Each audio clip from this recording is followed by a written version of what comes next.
आप सबका स्वागत है डीपर लाइफ बाइबल चर्च के बाइबल अध्ययन में। यीशु मसीह के नाम से आइए हम प्रार्थना करें।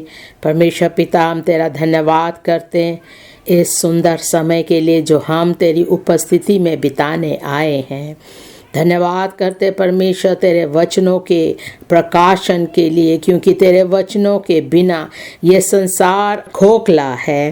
प्रार्थना करते परमेश्वर तू हमें वो रास्ता दिखा ताकि हम तेरी सामत में हो करके परमेश्वर तेरे वचनों पर चलने वाले हो और हमारा जीवन तुझ में चमकने वाला हो। यीशु मसीह के नाम से प्रार्थना करते परमेश्वर पिता, हमारी सहायता कर ताकि तेरे वचनों की सच्चाई में हो करके हम चले और हर बात में हम तुझे प्रसन्न करने वाले हो।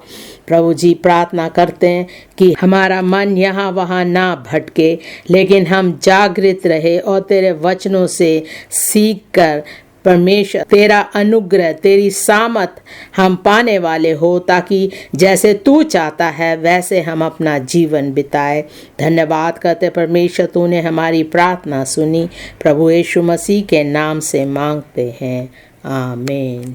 हम पहले कोरिन्थियों से सीखते आ रहे हैं और आज हम देखेंगे पहला कोरिन्थियों 9वें अध्याय का 24वें वाक्य से 27वें वाक्य तक। पहला कोरिन्थियों 9वां अध्याय 24वें वाक्य से 27वें वाक्य तक। यहाँ पर पौलुस बता रहा है, पहला कोरिन्थियों 9वें अध्याय का 24वां वाक्य, क्या तुम नहीं जानते कि दौड़ में तो दौड़ते सब ही है, परंतु इनाम एक ही ले जाता है। तुम वैसे ही दौड़ो कि जीतो। यहाँ पे पौलुस बता रहा है कि सबको दौड़ना है और उस दौड़ को दौड़ने के लिए परमेश्वर का अनुग्रह, परमेश्वर की सामत की ज़रूरत है। हमें परमेश्वर के अनुग्रह से, परमेश्वर की सामत में हो कर के विश्वास में हमें परमेश्वर के पद चिन्हों पर चलना है, ताकि स्वर्ग जो हमारा लक्ष्य है हम उसे अंतिम दिन में पा सके। इस दौड़ की तुलना वो दूसरों से कर रहा है जो दौड़ रहे हैं संसार में, और हमें दौड़ना है ताकि हम उस इनाम को पा सके, हम उस मुकुट को पा सके। वो कहता है, क्या तुम नहीं जानते कि दौड़ में तो दौड़ते सब ही है, परंतु इनाम एक ही ले जाता है। तुम वैसे ही दौड़ो कि जीतो। 25वां वाक्य, हर एक पहलवान सब प्रकार का संयम करता है। वे तो एक मुरझाने वाले मुकुट को पाने के लिए ये सब करते हैं, परंतु हम तो उस मुकुट के लिए करते हैं जो मुरझाने का नहीं। पौलुस कहता है, इस संसार के लोग जो दौड़ते हैं वो मुरझाने वाले मुकुट को पाने के लिए दौड़ रहे हैं। वो ऐसा इनाम पाते हैं जो संसारिक है और थोड़े दिनों के लिए है। लिखा है, परंतु हम तो उस मुकुट के लिए करते हैं जो मुरझाने का नहीं। 26वां वाक्य, इसलिए मैं तो इसी रीति से दौड़ता हूँ, परंतु लक्ष्यहीन नहीं। मैं भी इसी रीति से मुक्कों से लड़ता हूँ, परंतु उसके समान नहीं जो हवा पीटता हुआ लड़ता है। मुझे पता है कि स्वर्ग है और उस स्वर्ग को पाने का मेरा लक्ष्य है, जिसके लिए मैं दौड़ रहा हूँ। दूसरों की तरह मैं अपना समय व्यर्थ नहीं कर रहा हूँ। मैं जानता हूँ मेरा लक्ष्य क्या है, उसे मुझे पाना है। 27वां वाक्य, परंतु मैं अपनी देह को मारता कूटता और वश में लाता हूँ, ऐसा ना हो कि औरों को प्रचार करके मैं आप ही किसी रीति से निकम्मा ठहरूं। मुझे केवल अपने बारे में नहीं सोचना है, लेकिन मुझे ये देखना है कि मैं अपने शरीर को वश में लाऊं और मैं एक सही दौड़ दौड़ूं और अंत में स्वर्ग जा सकूं। मैं हर समय प्रार्थना करता हूं।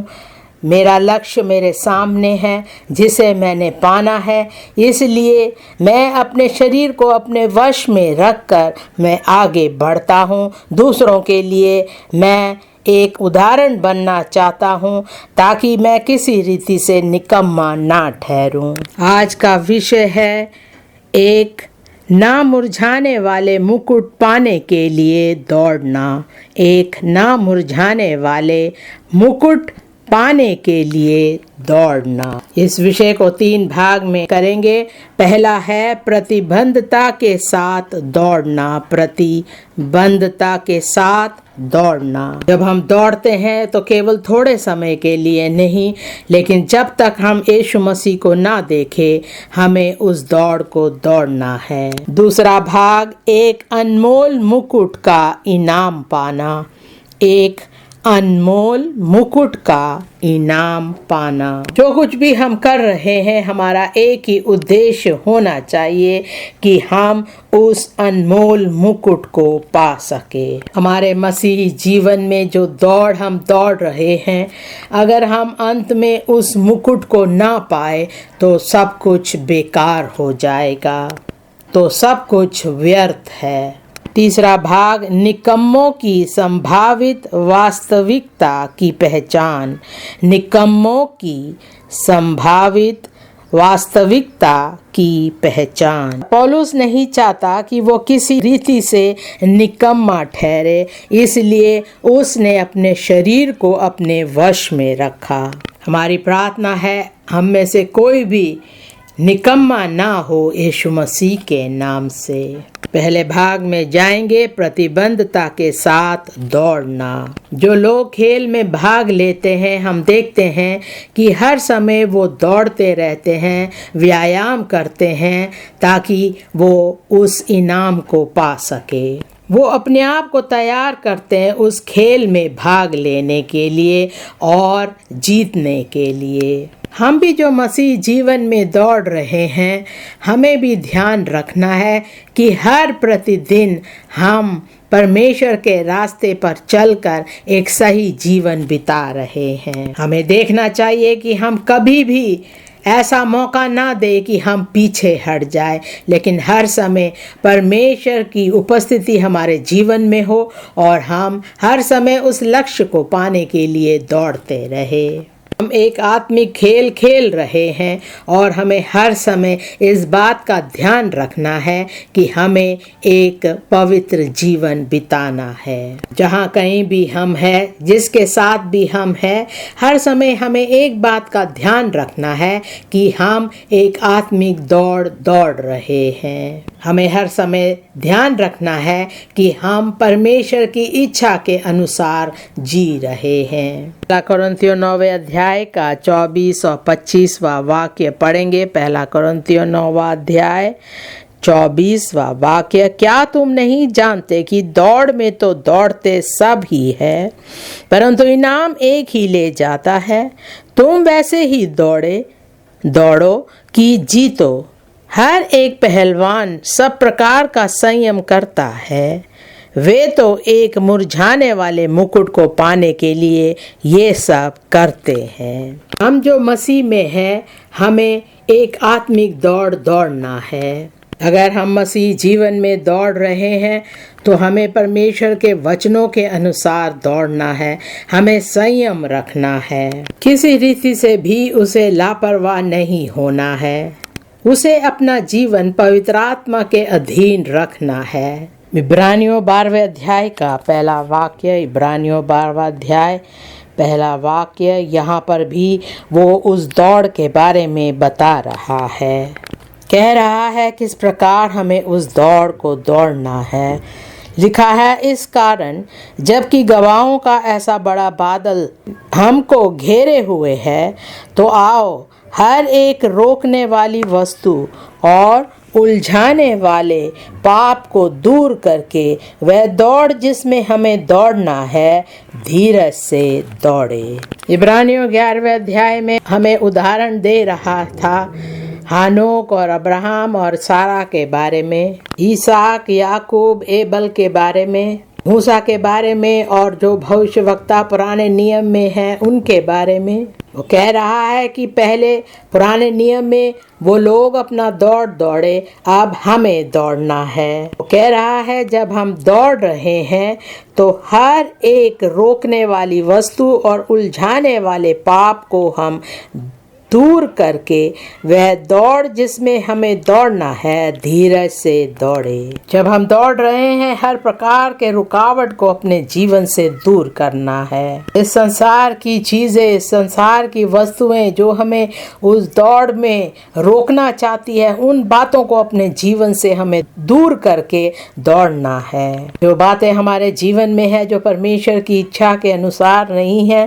परमेश्वर के वचनों के अनुसार नहीं है, उन बातों को हमें अपने जीवन से दूर करना है। जब हमारे जीवन में पाप है तो वो हमें दोषी ठहराते हैं। ऐसी बातों को, ऐसे पापों को अपने जीवन से दूर करना है, नहीं तो हम सही रीति से दौड़ नहीं पाएंगे। पवित्र आत्मा की अगुवाई में हो करके हमें धीरज से दौड़ना है। हम अपनी रीति से दौड़ नहीं सकते, लेकिन जो मसीह ने हमें सिखाया है अपने वचनों के द्वारा, उसके अनुसार हमें मसीही जीवन दौड़ना है। पहला पतरस 4 अध्याय का 2 वाक्य से पढ़ेंगे। पहला पतरस 4 अध्याय उसका 2 वाक्य।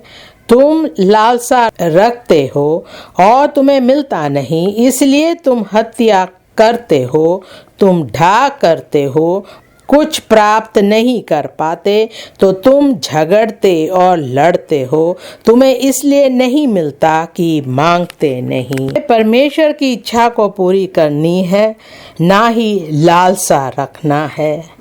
हमें संसार के लोगों के तरह नहीं जीना है, उस प्रकार हमें नहीं दौड़ना है। पापियों के समान जो परमेश्वर से पीछे हट गए हैं, उनके समान हमें नहीं दौड़ना है। परमेश्वर की इच्छा जो पवित्र है, उसके अनुसार हमें दौड़ना है। 3 वाक्य, तुम मांगते हो और पाते नहीं, इसलिए कि बुरी इच्छा से मांगते हो, ताकि अपने भोग विलास में उड़ा दो।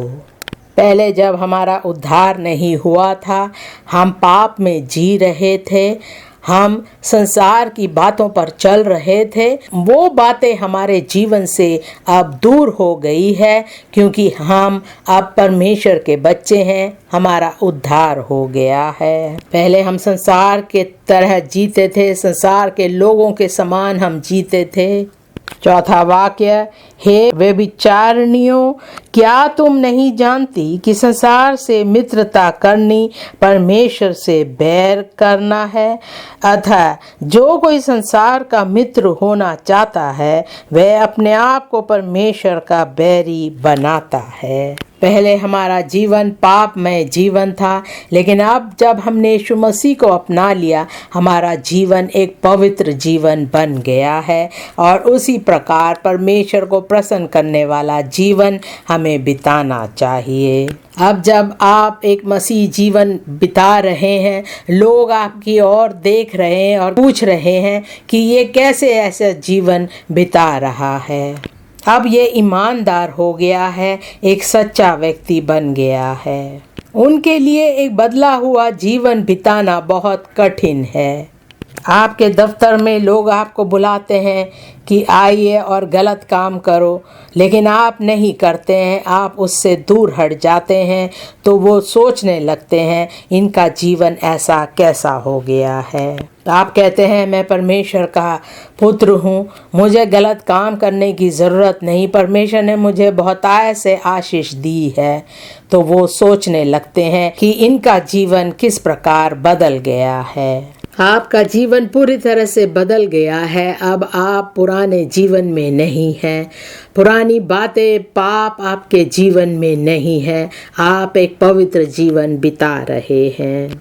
अब आप गंदी तस्वीरें नहीं देखते हैं, सिनेमा हॉल में जाकर के गंदी तस्वीरें नहीं देखते हैं। ये ऐसा एक व्यक्ति है जो परमेश्वर के अनुग्रह से एक धीरजवंत जीवन बिता रहा है। जो परमेश्वर के वचनों से हमने सीखा है, परमेश्वर के अनुग्रह से हम ऐसा ही जिएंगे। जब हम ऐसा जिएंगे, अंत में यीशु मसीह हमें स्वर्ग ले जाएगा। यीशु मसीह के नाम से हम कहे मैं स्वर्ग जाऊंगा। गलातियों 5वें अध्याय का 7वें वाक्य से पढ़ेंगे। गलातियों 5वां अध्याय उसका 7वां वाक्य, तुम तो भली भांति दौड़ रहे थे, अब किसने तुम्हें रोक दिया कि सत्य को ना मानो? पहले आपका जीवन पूरी रीति से बदल चुका था। आपने यीशु मसीह को अपनाया, आपका उद्धार हुआ।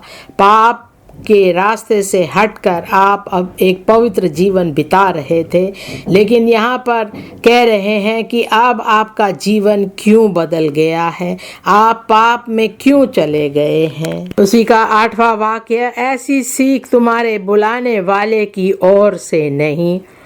थोड़ा सा खमीर सारे गूंदे हुए आटे को खमीर कर डालता है। लिखा है कि ऐसी सीख तुम्हारे बुलाने वाले के ओर से नहीं है। परमेश्वर ऐसी सीख नहीं देता है, लेकिन संसार के लोग जो तुम्हारे पास आए, उन्होंने ऐसा सीख तुम्हें दिया है। हमें पाप में मसीही जीवन नहीं बिताना है। उस दौड़ को पाप में होकर के नहीं दौड़ना है। छोटी छोटी बातें जो हमारे जीवन में आती हैं, जो हमारे जीवन को अपवित्र करते हैं, उन बातों को अपने जीवन से दूर करना है। फिलिपियों 2 अध्याय का 14वें वाक्य से पढ़ेंगे। फिलिपियों 2 अध्याय उसका 14वां वाक्य, सब काम बिना कुड़कुड़ाए और बिना विवाद के किया करो, ताकि तुम निर्दोष और भोले होकर टेढ़े और हठीले लोगों के बीच परमेश्वर के निष्कलंक संतान बने रहो, जिनके बीच में तुम जीवन का वचन लिए हुए जगत में जलते दीपकों के समान दिखाई देते हो। 16वां वाक्य की मसीह के दिन मुझे घमंड करने का कारण हो कि ना मेरा दौड़ना और ना मेरा परिश्रम करना व्यर्थ हुआ। जो कुछ हम करते हैं ईमानदारी से करें और खुशी से करे। किसी की सहायता करे तो पूरे दिल से करे, कुड़कुड़ाए ना। आत्मिक जीवन में बाइबल पढ़ रहे हो, प्रार्थना कर रहे हो, कलीसिया में जा रहे हो, सुसमाचार का प्रचार कर रहे हो, तो पूरे दिल से करे। अगर आप मसीही दौड़ना चाहते हैं तो हर एक ऐसी बात जो आपको निर्दोष रहने से रोकती है, उन बातों को अपने जीवन से दूर करें। हमें निष्कलंक संतान बने रहना है। परमेश्वर के वचनों के अनुसार जिए, तब हम जगत में एक ज्योति के समान चमकेंगे, ताकि हमारा जीवन व्यर्थ ना हो, हमारा दौड़ना व्यर्थ ना हो। हमारा चरित्र, हमारा स्वभाव, हमारा उठना बैठना सब परमेश्वर के वचनों के अनुसार हो। जब आप सुसमाचार का प्रचार करते हैं और लोग उन वचनों को सुनकर उद्धार नहीं पाते, तो उसका कोई फ़ायदा नहीं है। हमें प्रचार करना है ताकि लोग परमेश्वर के वचन को ग्रहण करें और उद्धार पाए, यीशु मसीह को अपना उद्धार करता माने। हमें उन्हें लगातार परमेश्वर के वचनों से समझाना है, सिखाना है। पौलुस कहता है कि मुझे दर्शन मिला और मैं उस दौड़ को दौड़ता रहा, परमेश्वर के वचन का प्रचार करता रहा। वो एकांत में नहीं रहना चाहता था, अपने आप को धोखा नहीं देना चाहता था। वो उन लोगों के पास गया, एक बार फिर से परमेश्वर के वचन से उन्हें सिखाने लगा। वो नहीं चाहता था कि उसका दौड़ना व्यर्थ हो।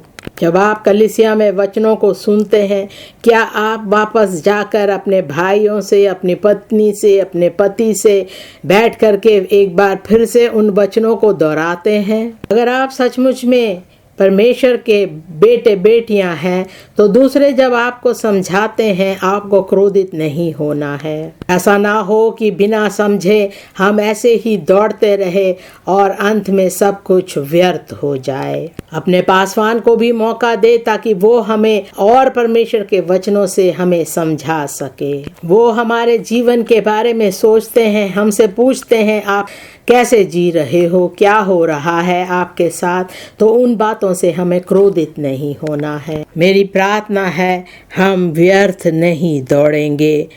उसी अध्याय का 20वां वाक्य, गलातियों 2 अध्याय का 20वां वाक्य, मैं मसीह के साथ क्रूस पर चढ़ाया गया हूँ। अब मैं जीवित ना रहा, पर मसीह मुझ में जीवित है, और मैं शरीर में अब जो जीवित हूँ तो केवल उस विश्वास से जीवित हूँ जो परमेश्वर के पुत्र पर है, जिसने मुझसे प्रेम किया और मेरे लिए अपने आप को दे दिया। अगर हमारे जीवन में क्रोध है, घमंड है, बुरी बातें हैं, तो हम उस दौड़ को व्यर्थ दौड़ रहे हैं। अपने पापों को हमें क्रूस पर चढ़ा देना है। केवल विश्वास से हमें जीवित रहना है, जिस प्रकार परमेश्वर हमसे चाहता है। अगर मसीह हमारे जीवन में है तो हमारा जीवन मसीह के समान हो जाता है।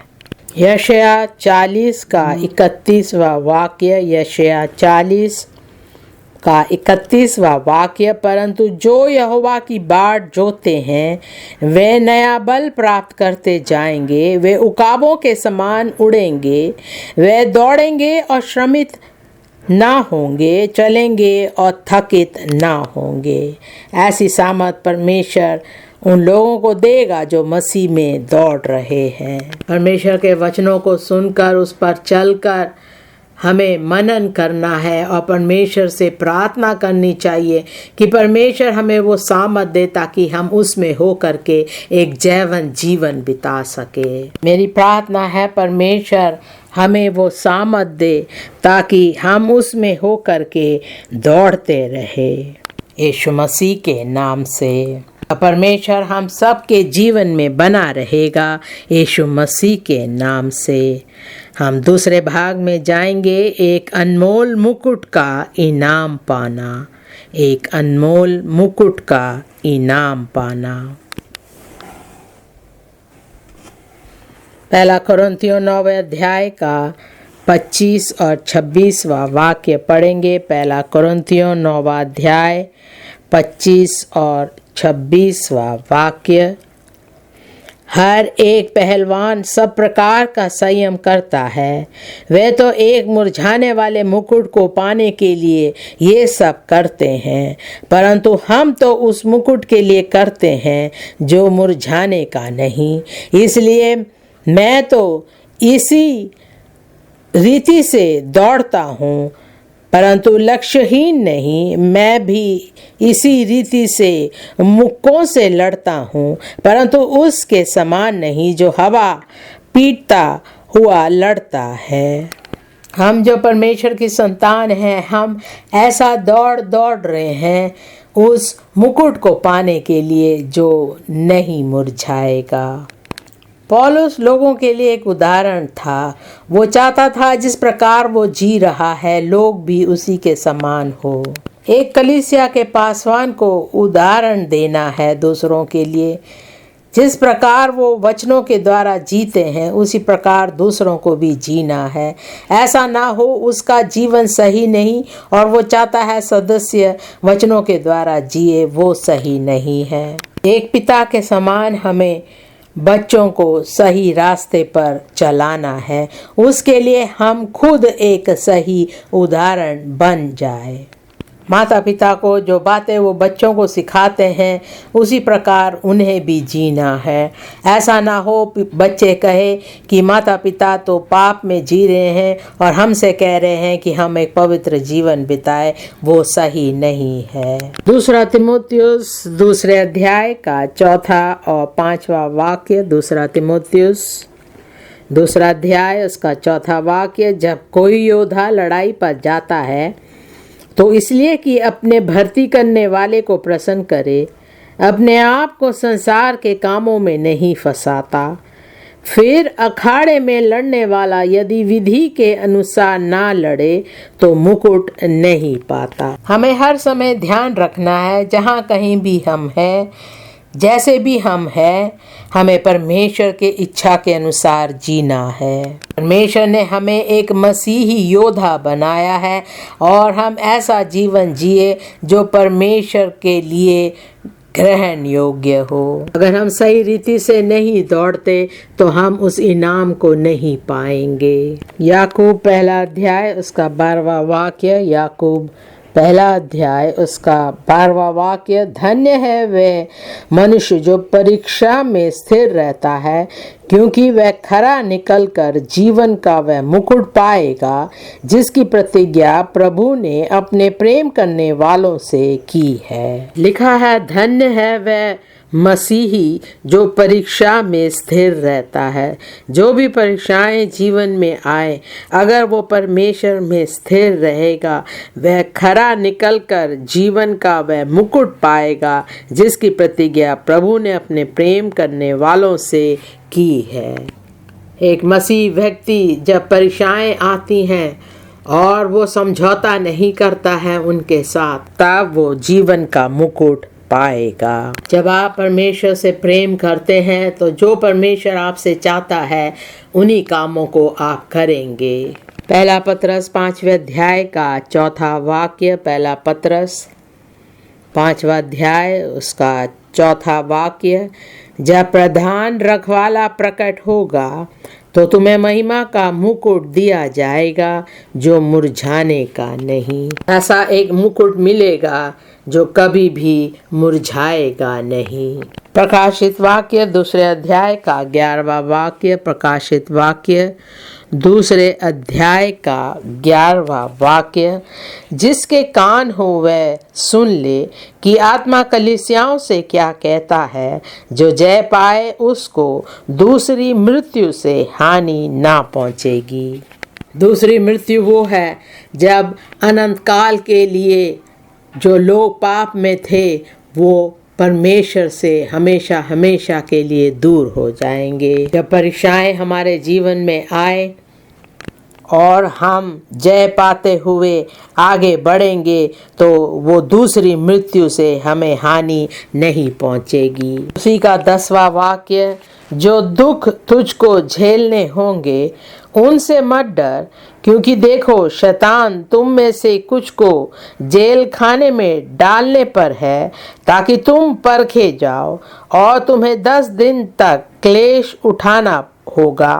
प्राण देने तक विश्वासी रह तो मैं तुझे जीवन का मुकुट दूंगा। अगर हम धीरे से उस दौड़ को दौड़ते रहेंगे, परीक्षाओं में नहीं पड़ेंगे, तो हमें जीवन का मुकुट मिलेगा। सताव, परीक्षाएं, मुश्किलात हमारे जीवन में आ सकते हैं, लोग हमारे खिलाफ खड़े हो सकते हैं, लेकिन अगर हम अंत तक उस दौड़ को धीरे से दौड़ते रहे तो जीवन का मुकुट हमें मिलेगा। मेरी प्रार्थना है हम अंत तक उस दौड़ को धीरज से, विश्वास योग्यता से दौड़ते रहेंगे और अंत में हमें जीवन का मुकुट मिलेगा। यीशु मसीह के नाम से जोर से आमीन कहे। प्रकाशित वाक्य 3 अध्याय का 11वें वाक्य से पढ़ेंगे। प्रकाशित वाक्य 3 अध्याय उसका 11वां वाक्य, मैं शीघ्र ही आने वाला हूँ, जो कुछ तेरे पास है उसे थामे रह, कि कोई तेरा मुकुट छीन ना ले। जो जय पाए उसे मैं अपने परमेश्वर के मंदिर में एक खंबा बनाऊंगा और वह फिर कभी बाहर ना निकलेगा। और मैं अपने परमेश्वर का नाम और अपने परमेश्वर के नगर अर्थात नए यरूशलेम का नाम, जो मेरे परमेश्वर के पास से स्वर्ग पर से उतरने वाला है, और अपना नया नाम उस पर लिखूंगा। यीशु मसीह कहता है, मैं शीघ्र ही आने वाला हूँ, जो कुछ तुम्हारे पास है उसे थामे रहना, ताकि कोई भी तुमसे उस मुकुट को छीन ना ले। मेरी प्रार्थना है कोई भी तुमसे वो मुकुट नहीं छीनेगा और तुम खुद उस मुकुट को नीचे नहीं गिराओगे यीशु मसीह के नाम से। मेरी प्रार्थना है कि ये जो बातें लिखी हुई हैं इनमें से कोई भी हम नहीं चूकेंगे यीशु मसीह के नाम से। परमेश्वर चाहता है कि हम एक सही जीवन बिताए, एक ऐसा जीवन ना बिताए जो समझौते का है, पाप का है। एक सही जीवन बिताए तो परमेश्वर हमें अपने भवन में स्थिर करेगा और अंत में हमें वो मुकुट देगा यीशु मसीह के नाम से। कुलुसियों तीसरे अध्याय का 23वें वाक्य से पढ़ेंगे। कुलुसियों 3 अध्याय उसका 23वां वाक्य। जो कुछ तुम करते हो तन मन से करो, यह समझकर कि मनुष्यों के लिए नहीं परंतु प्रभु के लिए करते हो, क्योंकि तुम जानते हो कि तुम्हें इसके बदले प्रभु से मिरास मिलेगी। तुम प्रभु मसीह की सेवा करते हो। 25वां वाक्य। क्योंकि जो बुरा करता है वह अपनी बुराई का फल पाएगा, वहाँ किसी का पक्षपात नहीं। जो कुछ आप परमेश्वर के वचनों से सुनते हो तन मन से उसे करो, ये समझकर कि मनुष्यों के लिए नहीं परंतु परमेश्वर के लिए आप कर रहे हो।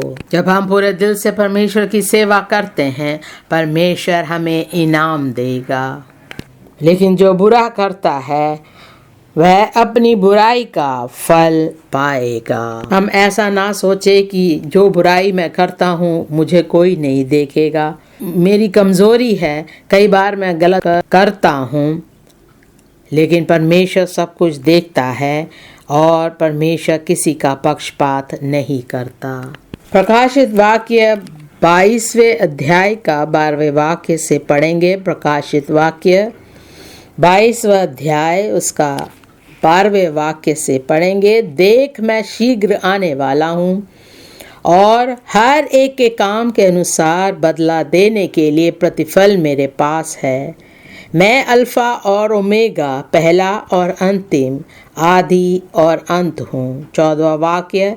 धन्य वे हैं जो अपने वस्त्र धो लेते हैं, क्योंकि उन्हें जीवन के वृक्ष के पास आने का अधिकार मिलेगा और वे फाटकों से होकर नगर में प्रवेश करेंगे। 15वां वाक्य। पर कुत्ते और टोने और व्यभिचारी और हत्यारे और मूर्ति पूजक और हर एक झूठ का चाहने वाला और गढ़ने वाला बाहर रहेगा। जो परमेश्वर की इच्छा के अनुसार करते हैं उन्हें परमेश्वर प्रतिफल देगा, लेकिन जो पाप में है, जो झूठ बोलते हैं, ऐसे लोग बाहर होंगे, परमेश्वर के राज्य में प्रवेश नहीं करेंगे। मेरी प्रार्थना है उस अंतिम दिन में आप स्वर्ग राज्य से बाहर नहीं होंगे, लेकिन स्वर्ग राज्य के अंदर होंगे यीशु मसीह के नाम से। हम तीसरे भाग में आएंगे, निकम्मों के संभावित वास्तविकता की पहचान। 1 कुरिन्थियों 9वां अध्याय उसके 27वां वाक्य। परंतु मैं अपनी देह को मारता, कूटता और वश में लाता हूँ, ऐसा ना हो कि औरों को प्रचार करके मैं आप ही किसी रीति से निकम्मा ठहरूं। आप जो परमेश्वर के भवन में परमेश्वर का कार्य कर रहे हैं, पासवान है, प्रचारक है, आपको अपनी देह को वश में लाना है। कोई और आपके लिए नहीं कर सकता, आपको खुद अपनी देह को वश में लाना है। आपकी इच्छा थी कि आप उद्धार पाए और आपका उद्धार हुआ। अब आप अपनी इच्छा के अनुसार अपनी देह को वश में रखना जरूरी है। आप अंतिम दिन में कहाँ जाएंगे, इसका भी आपको चुनना है। दूसरों के लिए आप प्रचार कर सकते हैं, सलाह दे सकते हैं, पर उनके देह को आप वश में नहीं ला सकते, उन्हें खुद करना है। अपने शरीर के हर एक अंग को उन्हें अपने वश में लाना है। अगर सब अपना जीवन अपनी इच्छा के अनुसार जीना चाहते, जो चाहते हैं वो करते हैं, तो क्या होगा, पूरे संसार में गड़बड़ी हो जाएगी। ताकि हम उस दौड़ को सही रीति से दौड़ सके और अंत में मुकुट पा सके। लिखा है, ऐसा ना हो कि औरों को प्रचार करके मैं आप ही किसी रीति से निकम्मा ठहरूं। इसलिए वो हर समय अपनी देह को वश में लाता था। होशे 9वें अध्याय का 17वां वाक्य। होशे 9वां अध्याय उसका 17वां वाक्य। मेरा परमेश्वर उनको निकम्मा ठहराएगा, क्योंकि उन्होंने उसकी नहीं सुनी। वे जाति जाति के बीच मारे मारे फिरेंगे। यिर्मयाह 6 अध्याय उसका 30वां वाक्य। यिर्मयाह 6 अध्याय उसका 30वां वाक्य। उनका नाम खोटी चांदी पड़ेगा, क्योंकि यहोवा ने उनको खोटा पाया है। वो उस चांदी के समान है जिसका कोई मूल्य नहीं, वो खोटा है। जब हम यीशु मसीह को अपनाते उसके राज्य में आते हैं, हमें एक सही जीवन, एक विश्वास योग्य जीवन बिताना है। अगर हम पीछे हट जाते हैं, हम उस खोटे चांदी के समान होते हैं जिसका कोई मूल्य नहीं होता। पहला इतिहास 28वें अध्याय का 9वां वाक्य से पढ़ेंगे। पहला इतिहास 28वां अध्याय उसका 9वां वाक्य। हे मेरे पुत्र सुलेमान, तू अपने पिता के परमेश्वर का ज्ञान रख और खरे मन और प्रसन्न जीव से उसकी सेवा करता रहे, क्योंकि यहोवा मन को जांचता और विचार में जो कुछ उत्पन्न होता है उसे समझता है। यदि तू उसकी खोज में रहे तो वह तुझको मिलेगा, परंतु यदि तू उसको त्याग दे तो वह सदा के लिए तुझको छोड़ देगा। 10वां वाक्य। आप चौकस रहे, यहोवा ने तुझे एक ऐसा भवन बनाने को चुन लिया है जो पवित्र स्थान ठहरेगा। हिया बांध कर इस काम में लग जा। अगर हम परमेश्वर को ढूंढते हैं, उससे प्रार्थना करते हैं, तो हम उसे पाएंगे। अगर हम परमेश्वर को त्याग दे और परमेश्वर से पीछे हट जाए तो परमेश्वर हमें छोड़ देगा। मेरी प्रार्थना है परमेश्वर का अनुग्रह, परमेश्वर की सामत हमारे साथ बनी रहेगी, ताकि हम निकम्मे नहीं ठहरेंगे यीशु मसीह के नाम से। मत्ती 13 का 47वें वाक्य से पढ़ेंगे। मत्ती 13वें अध्याय का 47वां वाक्य। फिर स्वर्ग का राज उस बड़े जाल के समान है जो समुद्र में डाला गया और हर प्रकार की मछलियों को समेट लाया। और जब जाल भर गया तो मछुए उसको किनारे पर खींच लाए और बैठकर अच्छी अच्छी तो बर्तनों में इकट्ठा की और निकम्मी निकम्मी फेंक दी। यहाँ पे जिस जाल के बारे में कहा गया है वो सुसमाचार का प्रचार करने के बारे में है। हम बाहर जाते हैं, बहुत से आत्माओं को हम जीतते हैं और परमेश्वर के पास लाते हैं, लेकिन उस अंतिम दिन में क्या होगा हम देखते हैं कि जब वो जाल को किनारे पर लाए तो बैठकर अच्छी अच्छी तो बर्तनों में इकट्ठा की और निकम्मी निकम्मी फेंक दी। जो अच्छी थी उन्हें रख लिया और जो निकम्मी थी उन्हें फेंक दिया। हम ऐसा ना कहे मैं कलीसिया में आता हूँ, परमेश्वर के लिए कार्य कर रहा हूँ, लेकिन अपना जीवन हम सही नहीं रख रहे हैं, तो परमेश्वर उन निकम्मी मछलियों की तरह हमें फेंक देगा।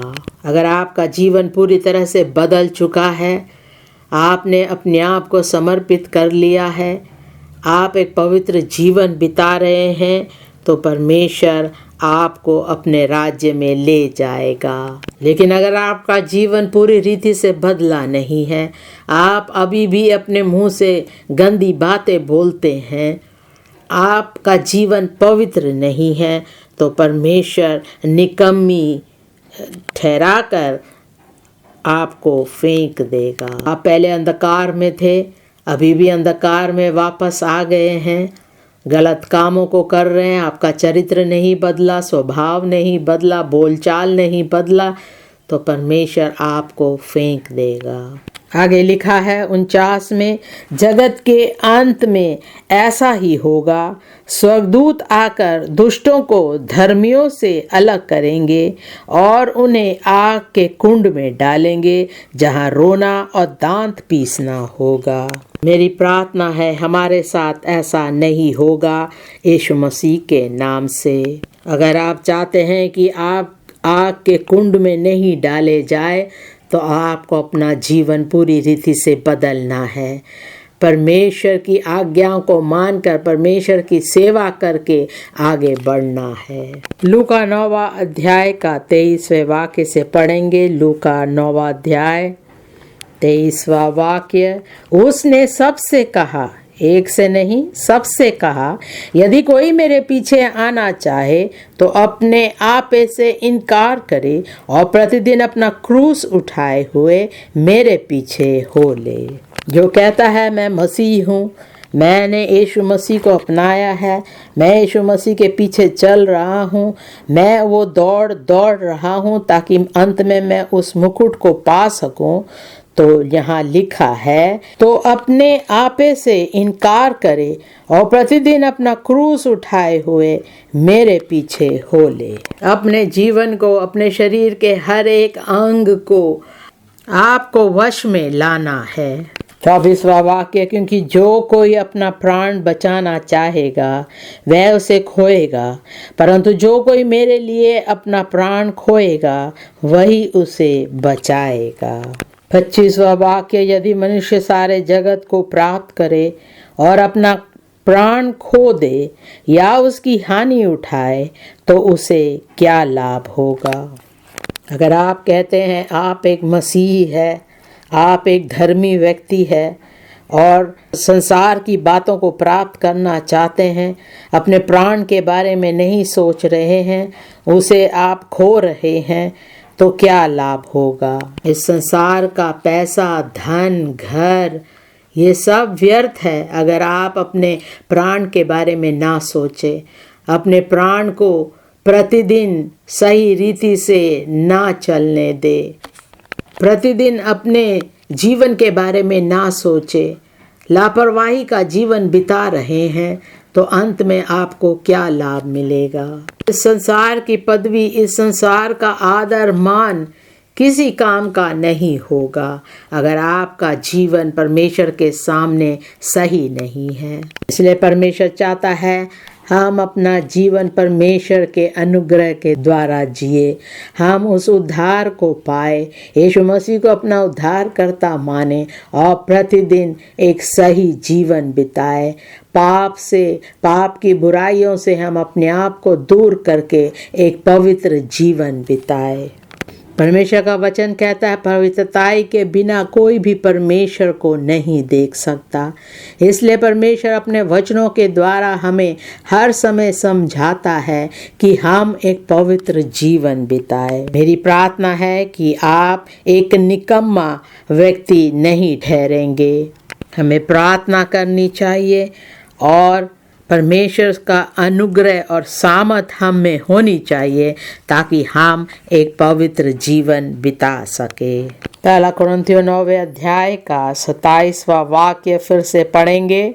पहला कुरिन्थियों 9वां अध्याय 27वां वाक्य, परंतु मैं अपनी देह को मारता, कूटता और वश में लाता हूँ, ऐसा ना हो कि औरों को प्रचार करके मैं आप ही किसी रीति से निकम्मा ठहरूं। हम में आत्मा, प्राण और शरीर है। मैं नहीं चाहता कि मेरा शरीर मेरी आत्मा को दूषित करे, क्योंकि आत्मा का सबसे पहला स्थान है। मेरा लक्ष्य जो स्वर्ग जाना है वो सबसे पहली बात है। पवित्र आत्मा के द्वारा मैं अपने शरीर को वश में लाता हूँ। जब हमारी मृत्यु होगी, हमारी आत्मा और प्राण परमेश्वर के पास जाएगी। इसलिए मैं नहीं चाहता कि मेरा शरीर दूषित हो और मेरी आत्मा और प्राण भी दूषित हो जाए। इसी कारण मैं अपने शरीर को वश में लाता हूँ ताकि मैं एक जैवन जीवन बिता सकूं, मेरी आत्मा और मेरा प्राण स्वर्ग जा सके।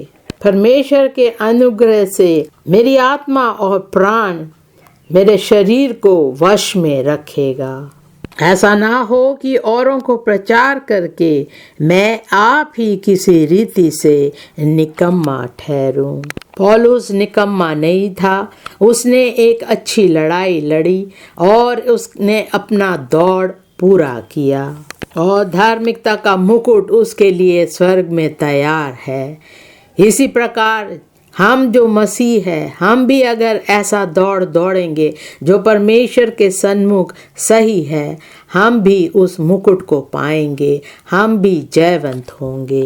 इस प्रकार परमेश्वर ने पौलुस को अंत तक बनाए रखा, वो जयवंत हुआ, उसी प्रकार हम जो परमेश्वर से प्रेम करते हैं, हम जो मसीह लोग हैं, हमें भी परमेश्वर एक जयवंत जीवन बिताने का अनुग्रह और सामर्थ देगा और हम भी अंत में उस मुकुट को पाएंगे यीशु मसीह के नाम से। हम सब कहे परमेश्वर मेरी सहायता करेगा। परमेश्वर के अनुग्रह और सामर्थ के द्वारा हम उस दौड़ को पूरा करेंगे और अंत में उस मुकुट को पाएंगे यीशु मसीह के नाम से। आइए हम खड़े हो जाए और प्रार्थना करें। जो कुछ हमने सीखा है, जो कुछ हमने सुना है, हम प्रार्थना में परमेश्वर से विनती करें ताकि परमेश्वर आपको भी सामर्थ और अनुग्रह दे, ताकि आप भी एक पवित्र जीवन बिताए, एक जयवंत जीवन बिताए और स्वर्ग जा सके। पूरे धीरे से आप उस दौड़ को दौड़ेंगे और अंत में इनाम पाएंगे।